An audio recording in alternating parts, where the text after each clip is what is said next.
This family that secretly rules the world in the dark. A person's money, power, and influence aren't always easy to come by. To achieve these things, it takes time, effort, and plenty of under-the-table deals. Or you may be born into a family that already has these. It is these families that have managed to acquire a large amount of money, power, and influence, allowing them to place themselves in very convenient and high-ranking positions in society. These families are so powerful. Basically, they've won the economic game and shaped society a little bit to their liking. There are few families in the world that are as powerful as the Rothschild. You've probably heard one way or another about the Rothschild if you know anything about conspiracy theories. I mean, if the first page of Google is to be believed. With a combined net worth of $400 billion, the Rothschilds control every central bank in the world and even control the weather. Who are the Rothschilds really? Alien emissaries are just some incredibly rich people, a German banking and finance dynasty with an international reach. They became internationally famous during the early 18th century and subsequently established operations in many countries across Europe.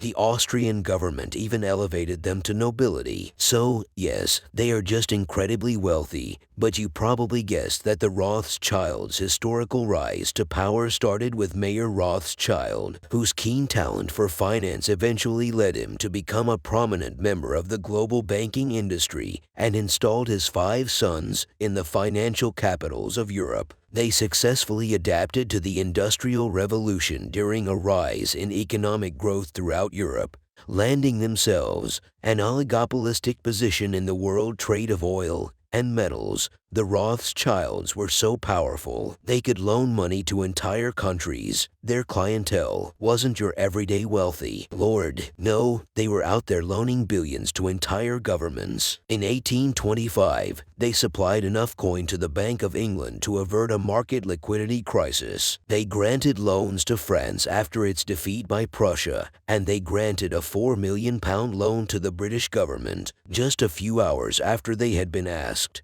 They simply rolled in that money. After their surrealist party back in the 70 seconds that will haunt me forever, the family now adopts a low-key approach to being a financial superpower while donating vast quantities of art to charity. Without a doubt, the Rothschild family is immensely powerful, influential, and cloaked in mystery, hence all the conspiracy theories. But whether or not they're responsible for the assassination of JFK or are fighting against climate change is for the conspiracy theorists to decide. The Windsor family, quite possibly one of the most popular and most influential groups of royals in the entire world, with family branches that have stretched all across Europe, an influence that quite literally stretches the entire globe. Wait till you find out just how wealthy the latest generation of British royalty is. Prince William and Kate Middleton's 3 kids, George, Charlotte, and Louis, aren't just living a life of unparalleled luxury,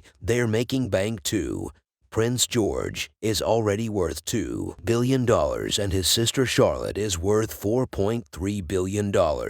They're already making 10 digits, and neither of them is 10. Simply mind-blowing. The Windsors aren't just sitting at the top of a country with a GDP of $2.7 trillion. Their influence spreads far beyond Scotland, Northern Ireland, Wales, and England, reaching every continent on Earth. Yes, including Antarctica. Some of these countries include the South Pacific island of Tanna, where the Duke of Edinburgh was considered a literal god, and Canada, where the portrait of Queen Elizabeth is featured on their 20 bill. That might sound a little strange to you, but did you know Queen Elizabeth technically owns 1/6 of the Earth's land? Of course, she's going to show up on a few bills. The Queen is technically the largest landlord in the entire world, owning more than 6 billion acres of land, and is technically the head of state of 16 countries. These countries are part of what's known as the Commonwealth realm, and are some of the wealthiest places in the world, like Australia, New Zealand, and Canada, which would technically make the Windsor family worth an estimated $25 trillion.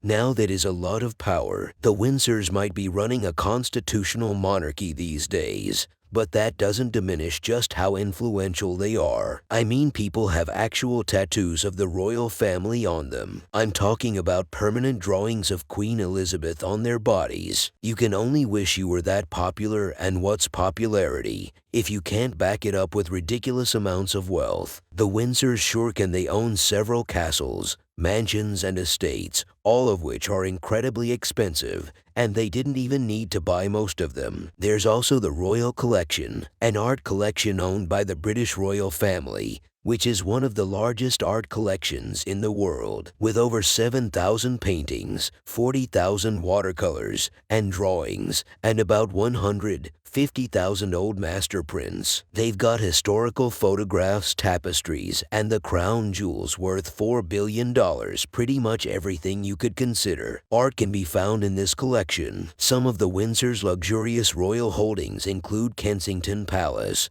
which has an estimated worth of $630 million, and Buckingham Palace, which is worth $9 billion, one of the most expensive and popular buildings in the world, and they just casually live in it. Koch family. What do you get when you mix oil money, time, and a healthy bit of generational wealth? Well, you get the Koch family, a dynasty of oil billionaires that have shaped both the economic and political landscape of the United States. With a current net worth of $100 billion, the Koch family started their rise to power with a company that had a mouthful for a name. It was originally called the Wood River Oil and Refining Company until it was thankfully renamed to Koch Industries in honor of Fred Koch, one of its earliest members. It was run by his two sons, David and Charles Koch, affectionately referred to as the Koch brothers, after which millions upon millions of Coca-Cola jokes were made. That is until David passed away in 2018 at the age of 79. Now, to give you an idea of why the Koch family is on this list,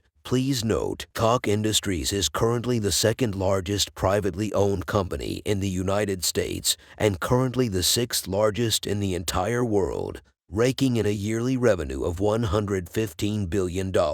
Oh, but Koch Industries isn't just rich, it's prolific as well. They've acquired so many companies and have so many subsidiaries. They effectively do everything now, and I'm not even exaggerating. These acquisitions were incredibly smart as well. Some of them include the $22.5 billion purchase of Georgia Pacific, one of the world's largest manufacturers and distributors of paper. They provide a wide variety of household products under popular names like Brawny, Angelsoft, and Vanity Fair. They also spent $7.5 billion to purchase Molex, an electronic components manufacturer, and they work with the National Guard of the United States as well. That's paper, electricity, and protection. Whatever kind of apocalypse is coming, the Koch family is ready. Not only are they wealthy, they also invest a non-significant amount of their wealth into making sure the political landscape of the country is exactly the way they want it. It turns out, you don't have to be royalty or hold any political office for that matter to get a few politicians to speak your language.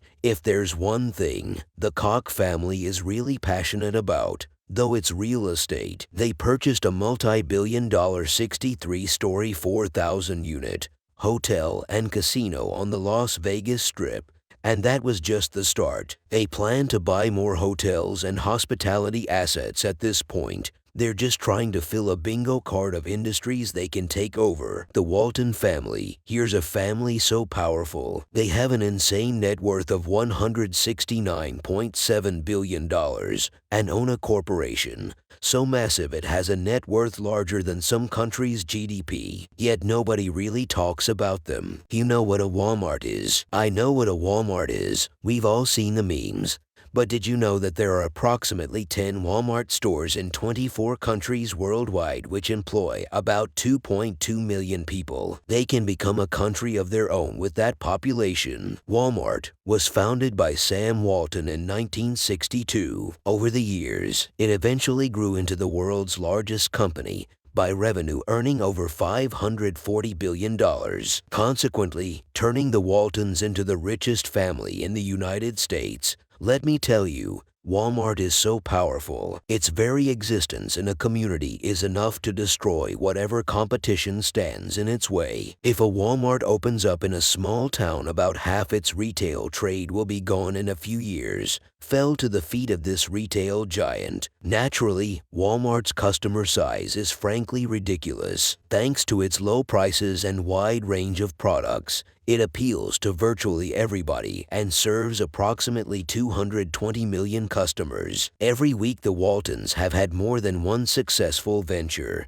though you don't get over $100 billion by being a one-trick pony after all. One of these ventures was known as Sam's Club, a chain of warehouse clubs that sold groceries and general merchandise. It operated 600 warehouses and raked in profits up to $57 billion. Even their charitable foundations are a hint. The Walton Family Foundation has managed to take on environmental issues and education, spending $1 billion on the latter. The Waltons have used their vast wealth to dabble in a bit of politics as well. The political leanings of the Waltons aren't exactly one note, though. Different heirs to the Walmart throne have paid large sums of money to different sides of the political aisle, trying their darndest to influence policies, like a really boring season of The West Wing. Morgan family. This family's rise to international prominence started in the late 19th century, with perhaps the most famous Morgan of them all, John Pierpont Morgan. That guy and all the documentaries about early industrializing America. Born to be a banker, J.P. Morgan would follow in his father's footsteps and get embroiled in the financial sector, becoming one of the most famous bankers in the world. Eventually immortalized by one of the most powerful financial institutions in the United States, J.P. Morgan and Company. J.P. Morgan didn't build the first billion-dollar company by banking alone, though. In the late 1890s, he turned his attention to the steel industry. He developed an alliance with the president of Carnegie Steel and purchased the company for $480 million, an amount which, at the time, was more than the federal government's entire budget. You got to spend money to make money, and boy did he make money. In 1901, J.P. Morgan merged his steel companies and established U.S. Steel, a company worth $1.4 billion, placing him not only at the top of the banking industry, but the railroad industry as well. He also controlled 60 of the steel industry too, for good measure, not to mention the fact that he sat at the board of directors for 48 different companies. This obviously granted the Morgan family immense political and economic sway around the world. J.P. Morgan was part of several illustrious social clubs where he would meet and rub shoulders with some of the most powerful men in society. He even founded his own club and called it the Metropolitan Club, which had powerful members in it, including the likes of fellow billionaire Cornelius Vanderbilt. Morgan managed to achieve such wealth and influence by being an incredibly savvy and honest businessman. And just kidding, he was the very definition of cutthroat. He bullied, outcomped, or straight up bought out any competitors. After J.P. Morgan's death in 1913, he left behind what would eventually become the largest bank in the United States, with assets worth $3.7 trillion. It has acquired so many banks over its lifespan. The J.P. Morgan Chase is officially the largest bank in the world by market capitalization. What else could you possibly expect from a family powerful enough to control the U.S. gold supply and organize a syndicate of bankers to stabilize the economy of a whole country? Most of the time, the guys hidden in the back are the ones who pull the strings. They probably laughed at the richest on the Forbes list. Most are probably just their puppets. Now, if you reach this part, make sure to hit that subscribe. Thank you.